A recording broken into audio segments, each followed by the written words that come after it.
Okay. All right, so yeah, the basic concept of a transit riders union, similar to a labor union, when we try to advocate for things, sometimes as individuals who are members of a group on our own, it's not always effective. So when we pool our resources and we organize, we can get more things done that we need to have happen. So that's the principle behind the Transit Riders Union. Many of us are actually also in labor unions and learn some of our skills and our perspectives from doing that. That's the case for me. I'm a member of Move Up in one of my paid roles, and I'm a job steward. And we actually have a number of job stewards in the Transit Riders Union, so that's a kind of a piece of overlap there. I want to thank some of our supporters, Unifor, Local 333, the Teachers Association, and BCGEU. As a non-labor union, we do try to maintain some relationships with labor unions. In some ways, most importantly with Unifor, because that is the union that represents the transit workers. And it's really the transit workers and the transit riders who are on the ground seeing what's happening on transit. And we want to maintain a close relationship with them. The things that will benefit us will also be good for the workers. So yeah, what do we want? Let's get right into it. These are our demands, our policy positions. So we would like to see the elimination of fares for teenagers 18 and under, and seniors 65 and above. And, yeah, we gotta get those seniors in there. You gotta get and many of our, you'll notice a lot of our policy positions are directed at the provincial government. Many of the things that need to happen, it's just the kind of the most efficient to ask the provincial government to handle those things. They have BC Transit, and we need them to do these things. We also want free transit passes for folks on income assistance and disability. In the talk today, I want to give you a little bit of some of kind of the behind the curtain of the functioning of the Transit Riders Union. This was actually a huge oversight. We have not always had this policy position, and it is kind of a newer one. It's really important to recognize that in the province, we have thousands of people who are already signed up with the provincial government, identifying themselves as living in poverty, and we have their contact information and an efficient way to be in touch with them through the ministry that delivers income assistance and disability. And so, yeah, right away, let's get transit passes to those folks. That would make a really big difference very quickly. As a social worker, I was very embarrassed that it took us so long to take this position. I do consider that my personal failing. There is a bit of a game in the Transit Riders Union. When is Liz going to mention that she's a social worker? Because I bring it up all the time. Deprivatization is another big thing we're asking for, including HandyDart. A lot of people don't realize if you see a bus pull up and it says BC Transit, you can't be sure that that is actually being run by the public. That often is something that's contracted out. Here in the city of Victoria, it is in the public system for the buses, but I don't believe it is for HandyDart.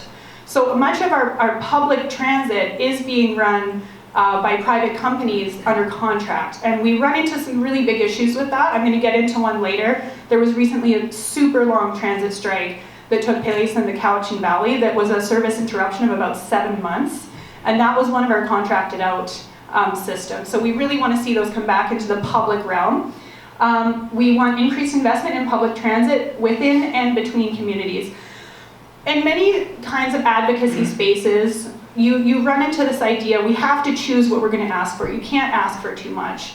Oh, no. You can have improved transit in the urban areas, or you can improve transit in the rural areas. You're not going to get both.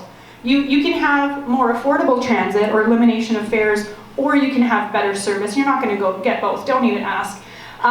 We're trying not to do that. We're saying we are asking. This is what is needed for society to function well, and we actually are demanding that the government do what it has to do to deliver the transit we actually do need. And that includes expanding transit in rural areas, particularly after the loss of Greyhound service, and also improving transit in urban areas. And people say, well, how are you going to pay for it? And I say, I'm a social worker, I'm not an economist. But then I also say, well, it's your responsibility as the government to secure the funds to run society well. And we are demanding that you tax the very wealthiest corporations and the very wealthiest people at a rate that permits you to run public transit, because we need it to have a functioning society for everyone in society. So this is not immediate, but as soon as possible. These are our policy positions. We actually want all fares to be abolished in the public transit system across BC. Collecting fares is very inefficient. It actually doesn't even cover that much of the cost of running transit. In many systems, it's around 20%. Sometimes in more rural areas, it's around 10%. It does get higher. I think it's closer to like 50% in some of the urban areas like Vancouver.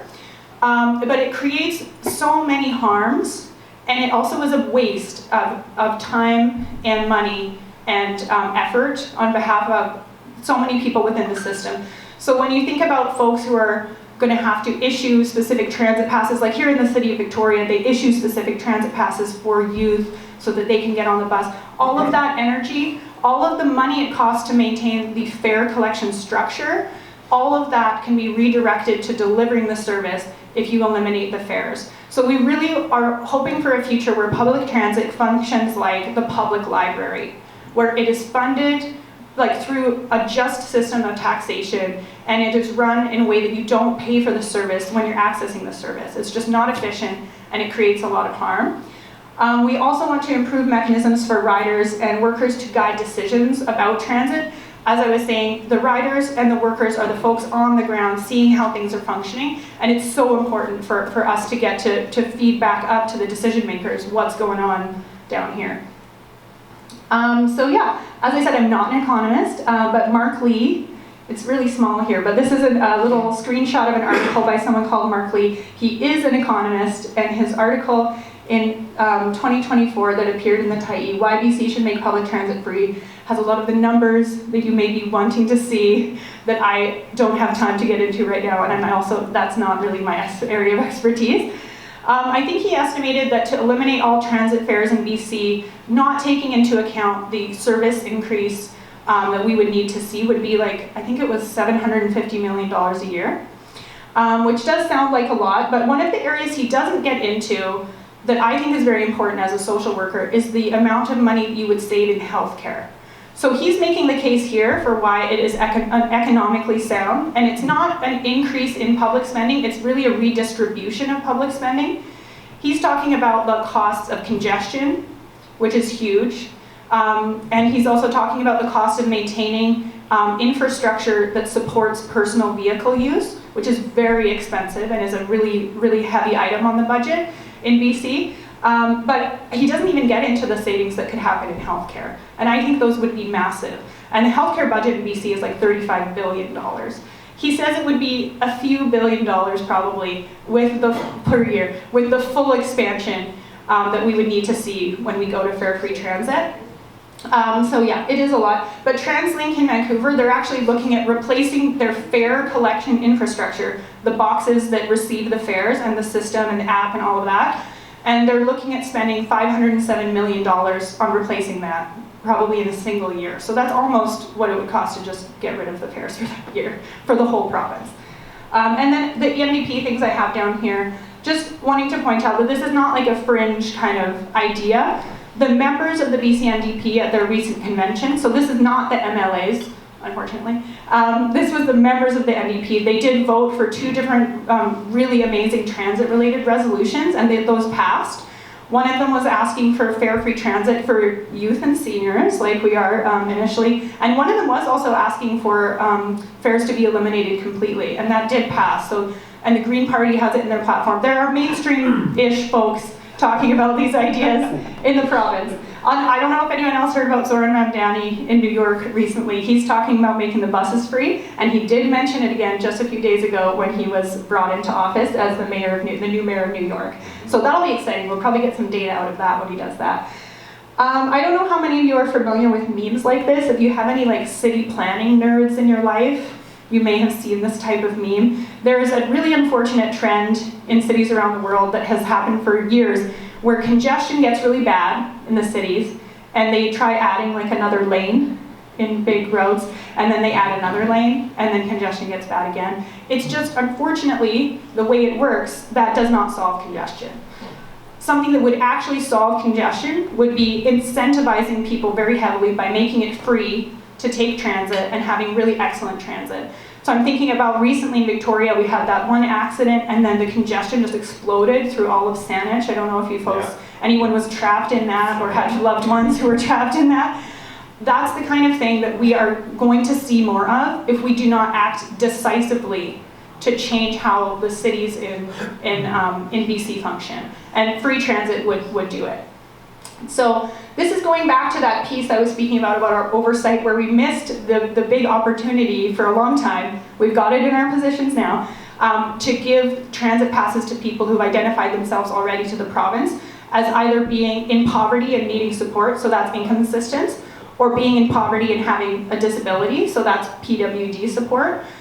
That actually did exist in the past. It was almost free. I think it was like $45 a year or something.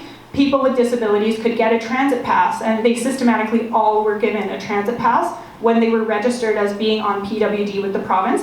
The Liberals, who were in power at the time in 2016, 10 years ago, they got rid of that. And many people opted out of having freedom of movement. They opted out of having a transit pass because there was a situation that was created where they would get $52 more a month if they opted out of having access to transit. And this is extremely wordy, and I apologize.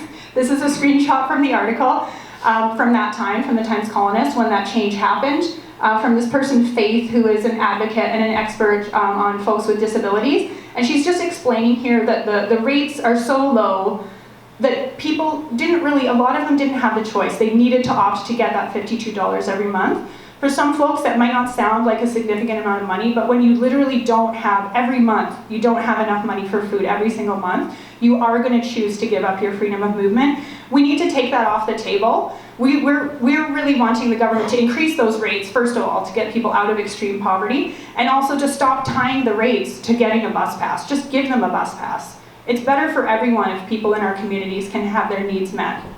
And down here at the bottom, this is where I'm thinking we are going to see the healthcare benefits when we do eliminate fares on transit. She says these people who have given up their passes will become more isolated and suffer physical or mental health consequences as a result. And that is devastating and very sad. The flip side is if you fix that problem, if you give people freedom of movement, the health benefits, we know, there's so much evidence that the health benefits will be huge. That's where you can relieve the pressure on the healthcare system, which is already having a pretty rough time. All right, so what were we up to in 2024?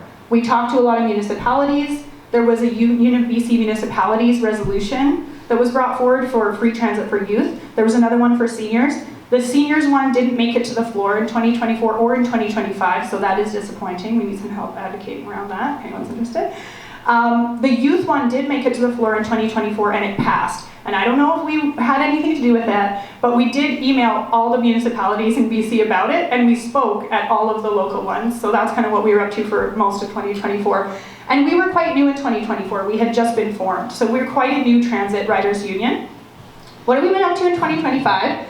This is some thumbnails from our YouTube channel. I highly recommend checking out our YouTube channel. If nothing else, you can see my efforts to become a media spokesperson, and it is not easy. I have no training in it. If you want to check out these CFACs, the audio for the CFACs on the YouTube, I'll give you a little behind the scenes. The one on the bottom, you will notice I respond with, "Oh, absolutely," a totally inappropriate number of times when the person is speaking to me. And then in the next one, the one up here, I thought I did so well. I was really proud of myself. I was like, oh, I nailed that. I nailed it. And someone from the group mentioned, that was amazing, Liz, you did so great. You can hear the sound of your breathing at all the times that you're not speaking, unfortunately. So yeah, that can't be fixed. So that was live. And so we're doing our best, you know, I'm not paid, I'm not trained. We're all volunteers, we're doing what we can. This thumbnail I've put up here where it says Voice of Elizabeth Cronin, that was actually when we went and spoke directly to the government. You're allowed to sign up to go tell them your opinion about how they should spend the budget as an individual or as an organization, so we did that. Behind the scenes of that, I had actually locked my keys in my car. Yes, I do drive a car. Sometimes even often. Hopefully I will less when we have fare-free and excellent transit. But yes, I locked my keys in my car. You can hear me breathing like pretty heavily at the start of this thing. Because I almost didn't make it. And then I'm in front of like several MLAs in a very fancy room at the legislature. So that's how that went. We also like to hold events, and that's some of my favorite stuff that we've done. We co-hosted an event called Transit for Teens with a group called Transit for Teens. on Earth Day last year. And it was so moving to see the young folks coming out.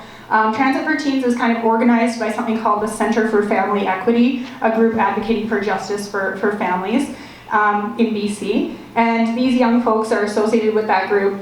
This person here with the young person over here who's speaking just told such a moving story.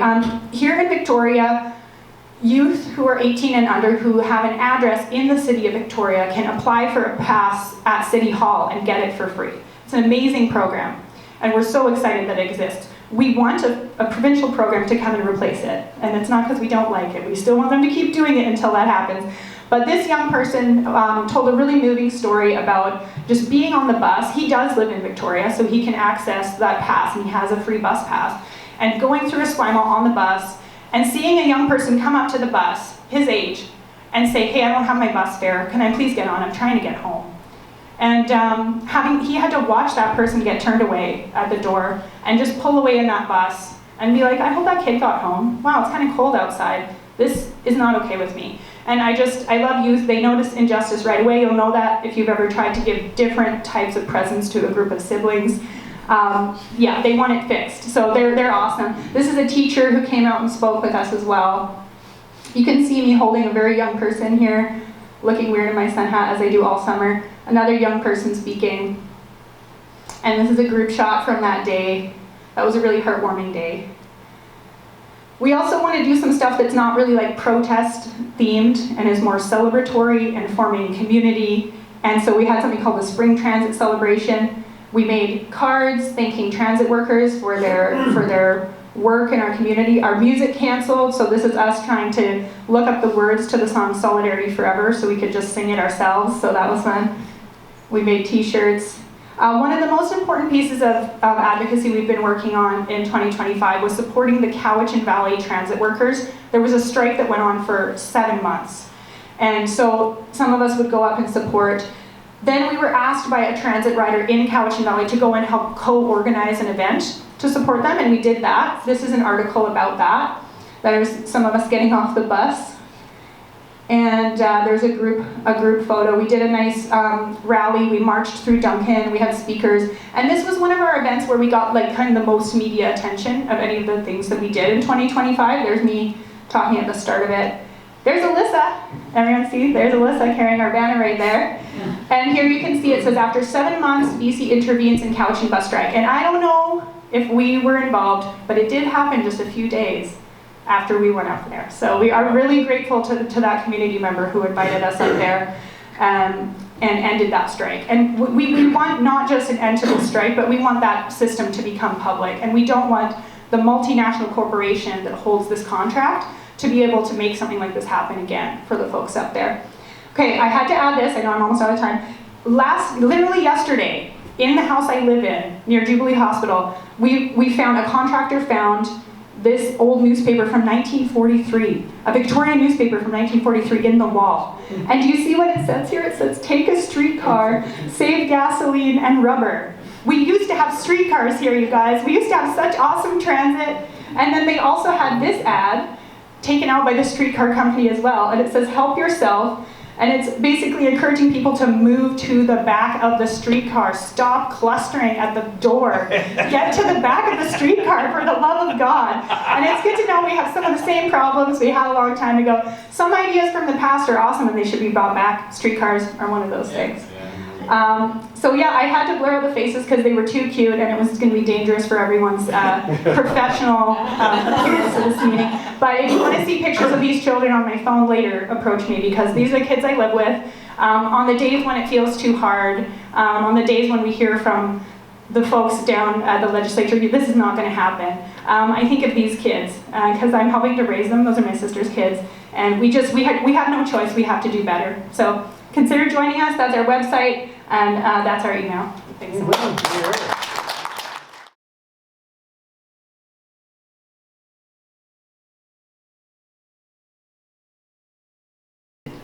Yes, thank you so much for raising this. As a social worker, this is one of my most favorite concepts.